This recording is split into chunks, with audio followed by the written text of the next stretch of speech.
Hi everyone, welcome to a new video. So today is the start of a Hygge cozy weekend. I have been really wanting to just kind of relax and step back from the rush of life and just take a few days to relax and actually kind of learn a bit more about this lifestyle and just also bring you some tips to do with that. And so I kind of prepared a few things that I'm going to be doing throughout the video, as well as obviously some books I'm going to be reading. We started the day today by going on a walk near where we live in the Broads. We left relatively early. We have to walk through a little bit of the city before actually getting to the countryside, and this is the nearest big expanse of nature that we have near us. In this case, I think we stay there for around 2 hours.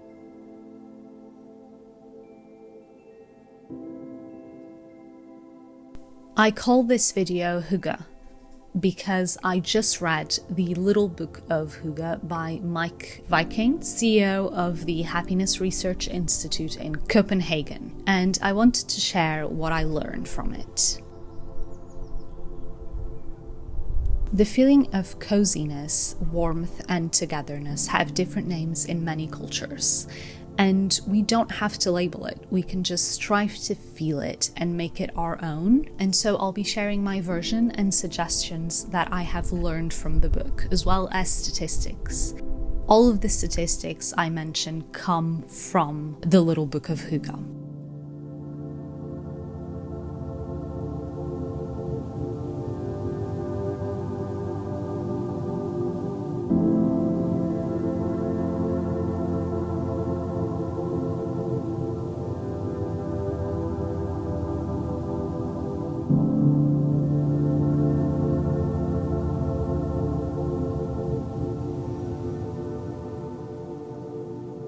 Hygge, it's about finding places, food, smells, activities, and other elements of daily life that make you feel calm and connected to the world and the people around you.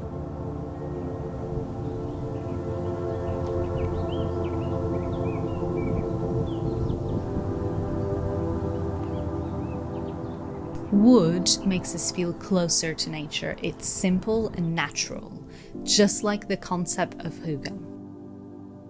Being in nature helps to slow down. I personally attribute it to how slowly things change in nature. When you connect with it, your rhythm drops to match nature's rhythms.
So this afternoon I have a puzzle that I purchased recently, which is similar to my kind of winter Christmassy puzzle. It's called Spring Street instead of being, I think, Winter Street. And as you can see, it's a street.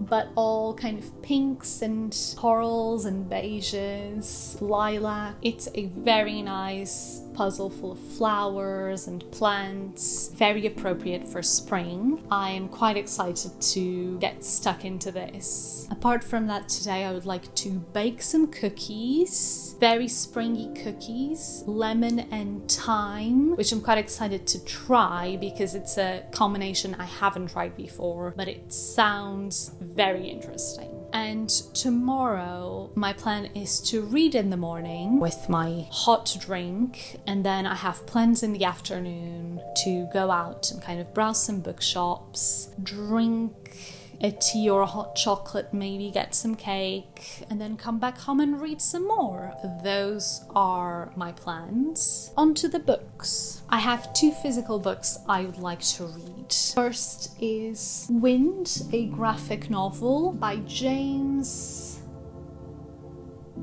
these 2 authors that I'll have on screen. This one is Wynd, Book 1, The Flight of the Prince. Let me read the synopsis. To find your home, first you have to find yourself. In a world where magical heritage is punishable by death, a young boy named Wynd must hide his true identity. But when his secret is threatened, Wynd is forced to leave his home behind to embark on a dangerous quest that will put him at the heart of a royal conspiracy beyond imagination. Now on the run with the boy of his dreams, his best friend Oakley, and a literal prince, Wynd will have to embrace the magic within himself if he wants to save them from the shocking dangers that await. I think there's at least a second one out already, but yeah, I'm quite interested to get to this one tomorrow. I then also have By Ash, Oak and Thorn by Melissa Harrison, which is a middle grade story about these 3 hidden folk that live in a tree, and I think something happens to one of them in the beginning of the book, and so they have to journey to this faraway ancient oak tree to try and fix what's wrong with this little guy. I'm quite curious to read it. I think it's set in spring and it feels like it's going to be super atmospheric, and I want to tackle it tomorrow. But today I actually want to read an audiobook that I'm very, very excited to read. I have already started it, but I'm still in the beginning, and that is A Rake of His Own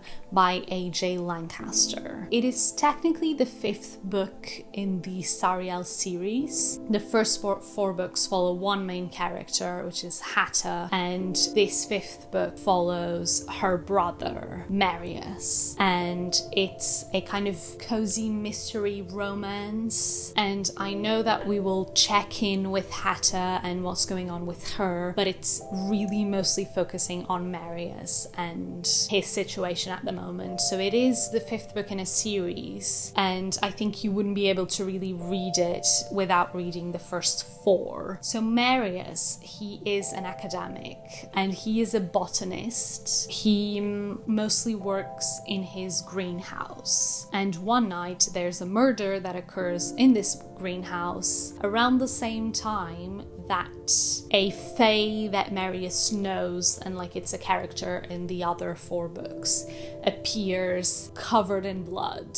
It goes on from there. I already love the 2 main characters involved in this book from the first 4 books of the series, and so when I heard that they would have their own book, I was just so excited to read that. That's what I'm going to be doing this afternoon. I will be leaving kind of tips here and there to do with the Hygge concept. I'll see you in a bit.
Now on to baking.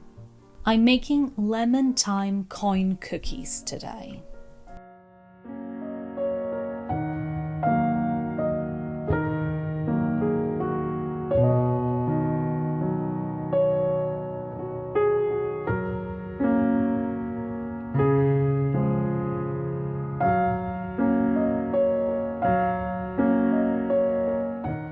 Using a mixer, beat butter and sugar until light and fluffy.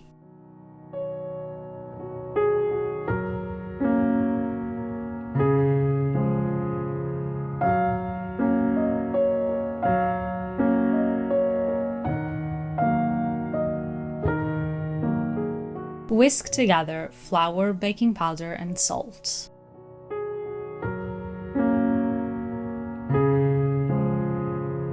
After that, beat in the thyme and 2 teaspoons of lemon zest, then egg and vanilla.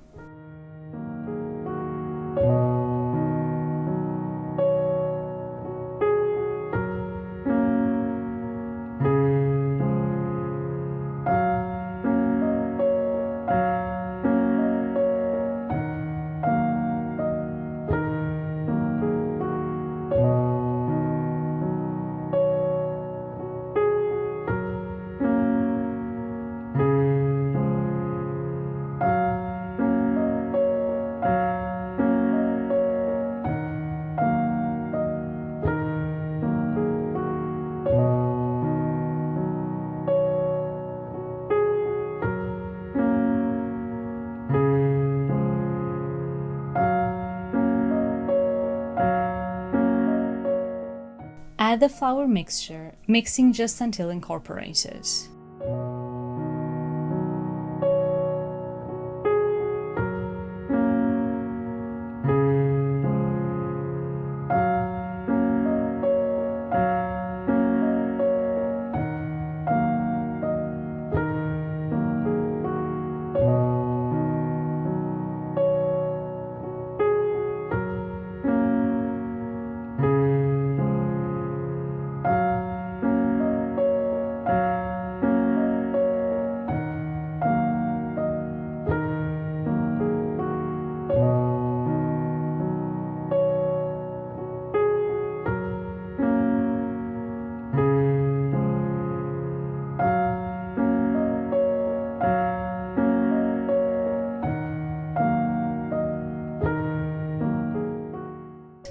Shape the dough into balls or logs and freeze for 20 minutes.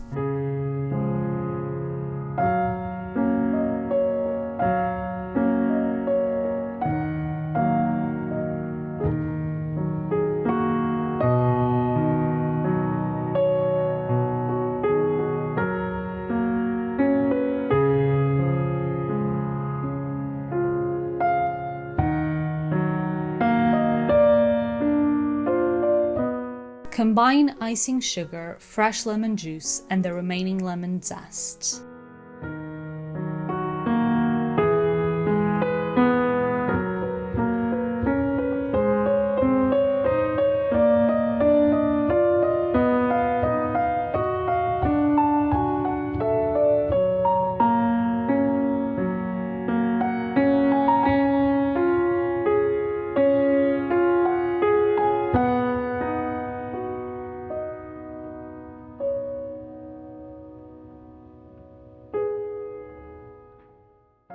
Line baking sheets with parchment paper. Cut the cookies into shapes.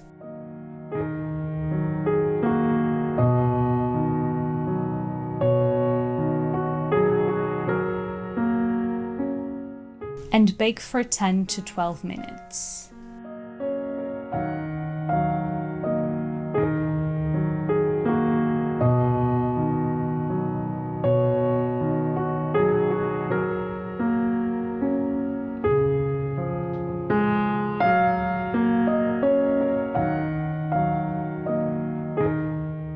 Finally, spoon the icing on the cooled cookies and let it dry.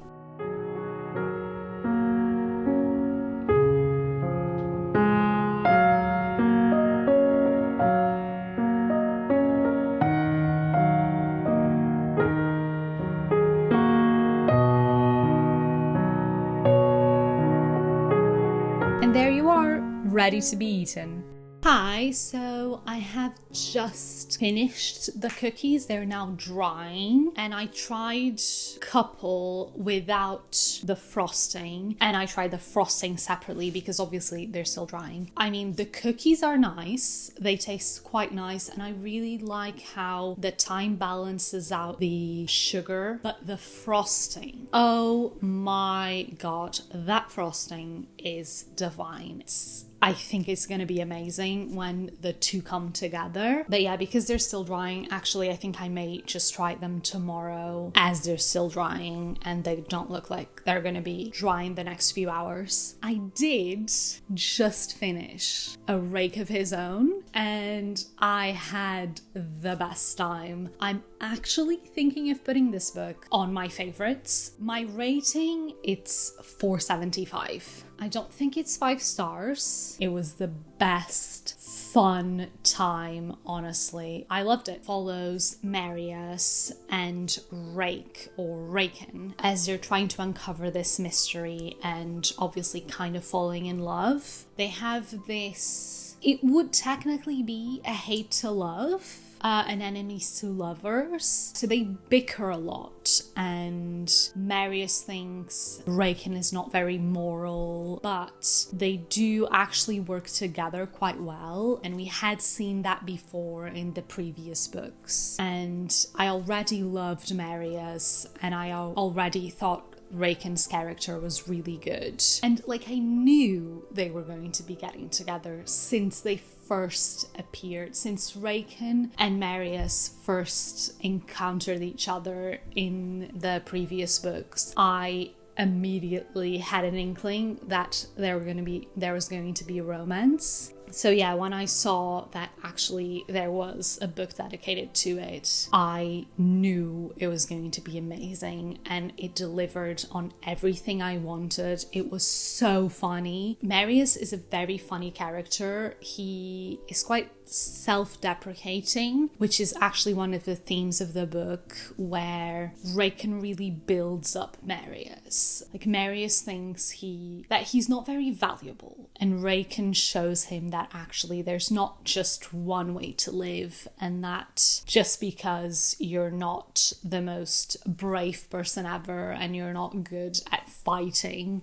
doesn't mean you don't have other strengths. I've loved it. All of the characters involved were amazing. The plot was interesting. The plot twist was actually quite fun. I mean, the writing is good. It was relatively whimsical and atmospheric, and you could feel that through the audiobook, which is always a plus. It was very cottagecore mixed with a little bit of dark academia. The themes were quite relevant. It is a gay romance, and it's very heartwarming. Yeah, and I think it's a very solid, like, healthy relationship, how Raken really supports Marius. It felt really good.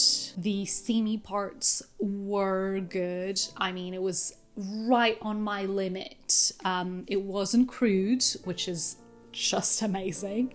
And there are like 2 steamy scenes, one relatively earlier on in the book and one like right at the end, which I thought was just the perfect amount. I loved this book and I would highly recommend it. I had the most relaxing, re-energizing day, inspiring day, the best day in general. And so yes, I will see you tomorrow.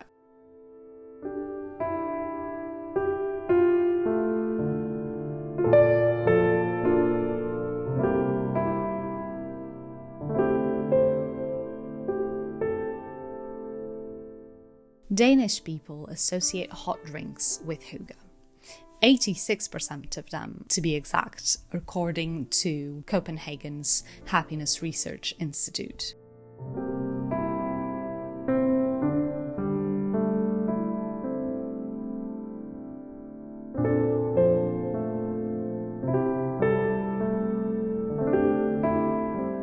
Good morning. It's now the next day. I woke up around an hour ago and put some comfy clothes on, made some coffee, and I'm now ready to sit down and read for a bit. I have two books that I've been wanting to read, which are quite small books, and I think it would be nice to make a dent on my spring TBR. I have Wynd here, which is book one of The Flight of the Prince. This is a graphic novel, so yeah, I'm excited to get to this now while I'm drinking my coffee.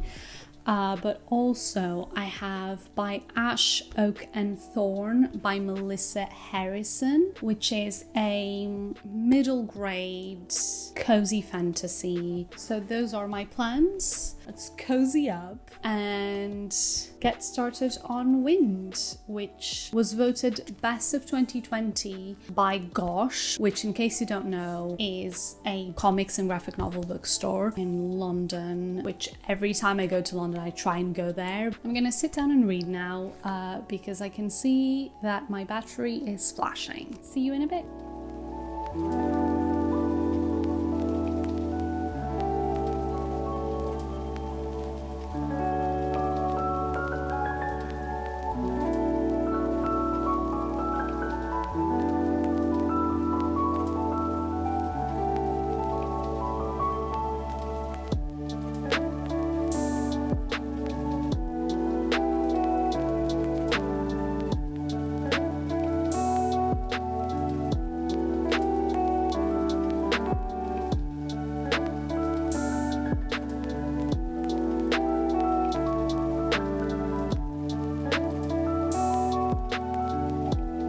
So I've just finished the first chapter and misunderstood the synopsis at the back because it says, now on the run with the boy of his dreams, his best friend Oakley, and a literal prince. And I'm not sure why. I thought they were all the same person. But yeah, definitely not. So you have his best friend Oakley, and I guess this is the boy of his dreams. And I haven't met the prince yet. I'm enjoying it. I'm gonna continue reading it. See you in a bit.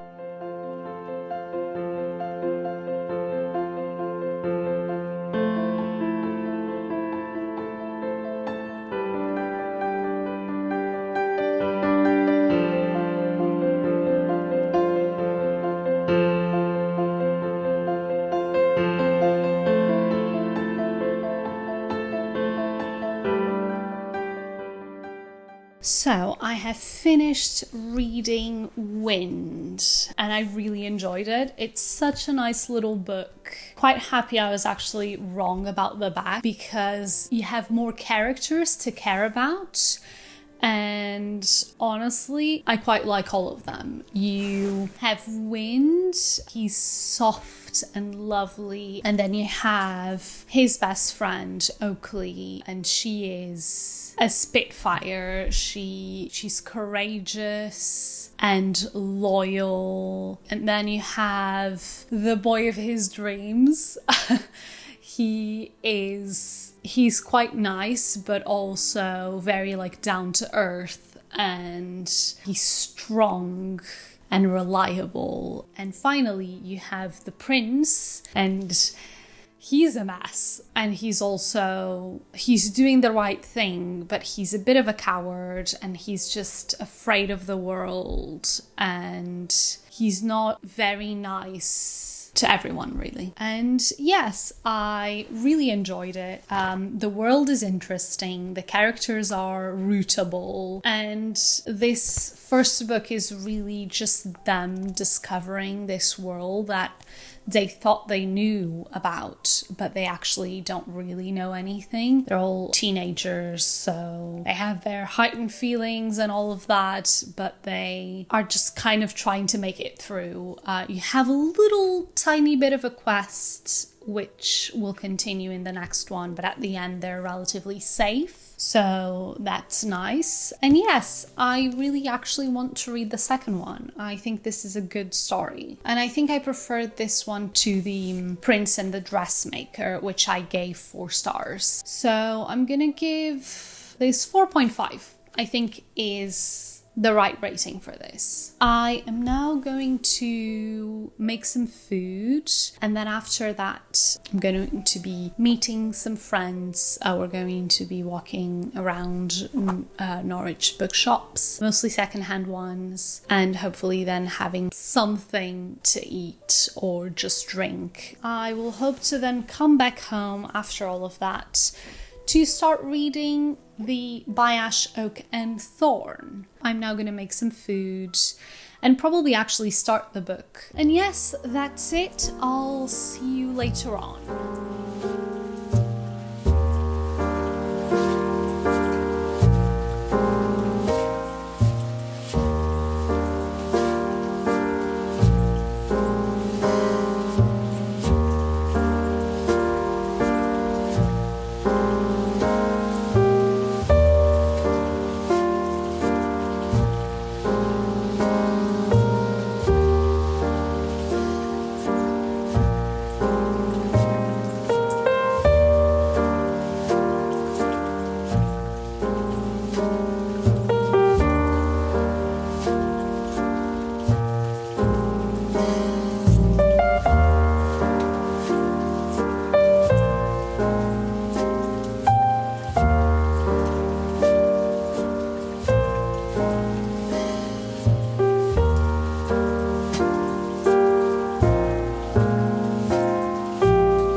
Hi, so as you've seen, I've just had lunch and I read just a chapter of this book while eating. It's so lovely.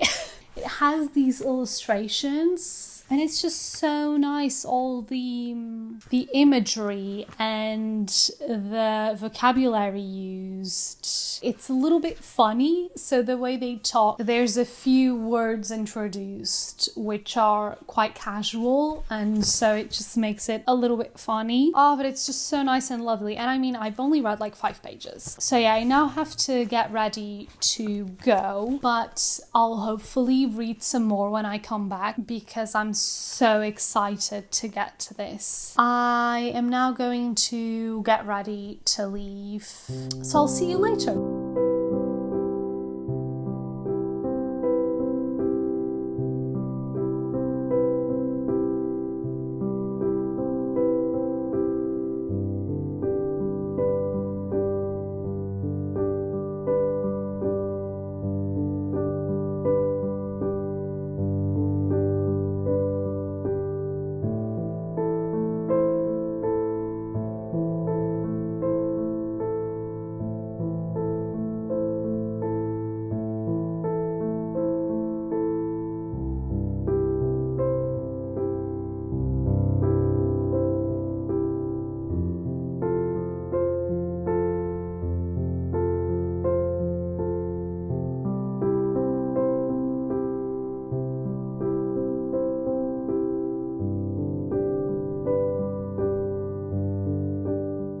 Finding the perfect hygge places where you can return time and time again if you need that bit of hygge energy is paramount. My favorite place is Merchant's House here in Norwich, all due to its ambiance. I mean, the food and the drinks are great, but without that cozy, welcoming feeling, the sense of community, the board games and books and plants, we wouldn't have that hygge energy. But unfortunately, it's really only missing a fireplace.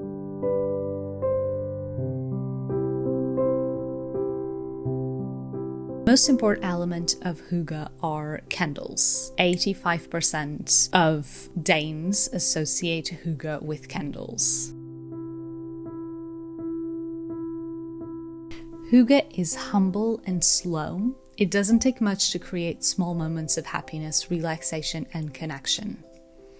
It's about experiencing happiness in simple pleasures and knowing that everything is going to be okay.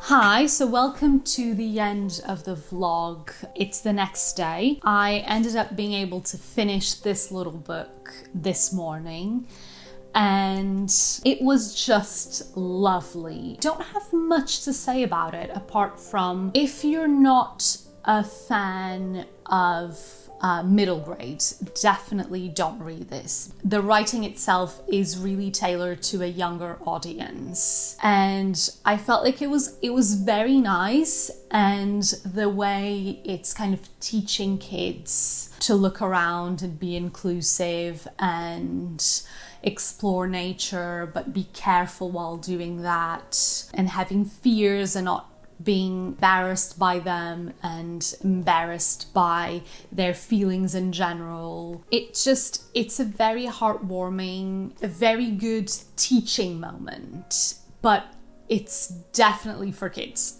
But it is super atmospheric, and especially in the beginning, really love the writing. It has this whimsical element. But yes, I gave this 4 stars. I like the book, very, very cute read, and I enjoyed it. I'm not sure I'm going to read the second one. I'll have to think about it, because one thing I noticed at the back is that there's a watching the wild world section, and in this case you only have entries from March to August. I think the second book is set in autumn winter, and so I may read it, but I don't have it or anything, so it's not in my near future TBR whatsoever. The other book that I read, as you know, was Wynd, book 1, The Flight of the Prince. This is a fantasy graphic novel. Yeah, and I gave it 3.75, I think. Very nice read. I really enjoyed it, but it wasn't a favorite. I am looking forward to reading the second one, though, of this one, which I'm pretty sure there's only 2 out at the moment, but I don't have the second one yet, so that will be for future TBR as well. And the first read of this video was A Rake of His Own, which I gave 4.75 stars. I really enjoyed it. It was exactly what I wanted. I wanted a not really steamy, but romantic, cozy mystery, and with characters that I already knew and loved, set in this mixture between cottagecore and dark academia. And that was exactly what I got. So I honestly had the best time listening to this book, starting the puzzle and baking the cookies. Oh my god, best day ever. It's going down in the books as one of the coziest days I have ever had. I'll strive to achieve that again in the near future. I think that's it for this video. I hope you enjoyed all the little hygge tidbits of information that I dropped here and there. I really enjoyed reading a little book of hygge by Mike Viking. It was an interesting read. It was exactly what I kind of expected it to be, in the way that hygge is such a vague concept and it changes from person to person. But because the writer is CEO of Happiness Research Institute in Copenhagen, it gives that insight of all the statistics and the research that they've done into what Danes think Hygge is and kind of how to identify what makes Hygge. And I really enjoyed kind of learning how the culture that created Hygge really sees Hygge and what elements are part of it. My channel and what I strive to do with my life is to find the little moments of happiness and coziness in everyday life. I feel like I want to research more into that. And there are a few concepts around the world that are about that. And I wanted to start somewhere, and I decided to start with Hygge. And I think this might be a journey I'm going on in the next few years or so, collecting books about different concepts from cultures all around the world that have to do with this, and slow living and sustainability, which I've been doing for the last years, but continue to do that and share my experiences and what I've learned from actual research and books to do with those topics, incorporating it into my life for a little bit and see how that goes and how my lifestyle changes according to those, or how it doesn't, how I've been incorporating it already. And I've rambled enough about this. Hopefully I got my point across and you enjoyed this video, and I'll see you next time. Bye!